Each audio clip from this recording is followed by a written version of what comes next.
Hi. So I'm just changing out one of my faucets in my bathroom. So I'm just gonna kind of give you guys a heads up on what you guys can expect if you're ever doing one yourself. So as you can see, I already took it off. Now this was the only thing I wasn't prepared for, but luckily I didn't have too much of an issue with it. After I took off the old faucet, this big guy here, you can see that that box made a big etching on that side. I started cleaning it with just some light cleaner, just like a normal household cleaner, nothing like acidic or anything. And it cleaned it off pretty well, so I'm pretty happy with how that turned out. Because for instance, if we look, when I put the new one in, you can clearly see the footprints much smaller. And if any of that leaves a permanent stain or permanent anything, you're not going to want to return that faucet and get one that has the same footprint or replace the whole sink basically. I have this big built-in piece where it's the countertop and the sink as one piece, so that would be a pain in the butt. Actually it'd probably be easier because I don't have to do a sink and a countertop.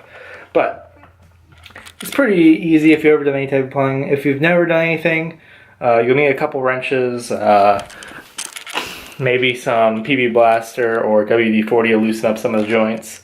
But just a normal universal wrench like that is all I needed. My connections were pretty loose, so they weren't leaking or anything, but I didn't have any issues taking them off. They're just past like hand tight. But as you can see on this guy, we have two connections there, hot and cold. And that's all it pretty much is. The only other thing there is you have your big stick in the back, which will be your drain, so you can drain it up. So that's what actually, when you pull up, causes that to go up and down. When you look under the sink, you'll see a bunch of attachments like this. I'm just going to use most of the old ones, and then just put the new stick in. But essentially, there's a piece that goes actually into the pipe. So we could call this tube that I have here the actual drain itself. And there's a pipe going in it with a grommet. And when you move that stick up, there's basically a little piece that pushes up or pushes down depending which way you're going. So if you want water to flow down the drain and not build up in the sink, it pushes it up, which pushes that drain plug up. And then when you push it down, that little piece goes down and pulls it down tight, so you can then get a seal and fill up the sink if you need to. So I'm just going to use the new rod instead of the old rod just for aesthetics, and that just clamps down with a little screw. Pretty straightforward there. This one, I don't have like a hot or cold symbol, so I don't have to worry about swapping any symbols or anything. So whichever side happens to be hot is going to be hot. Whichever side happens to be cold, and so forth. If you didn't have the option to swap the emblems for hot and cold and you had that, you could easily underneath go from the one side up and the other side, so just crisscross them underneath. That's pretty much it. They normally ask to do plumber's putty, but I'm not too worried about this thing leaking. It's got a decent plastic seal here. It's not the best. It's not like a rubber. It's more of a plastic, but that should do fine in my application.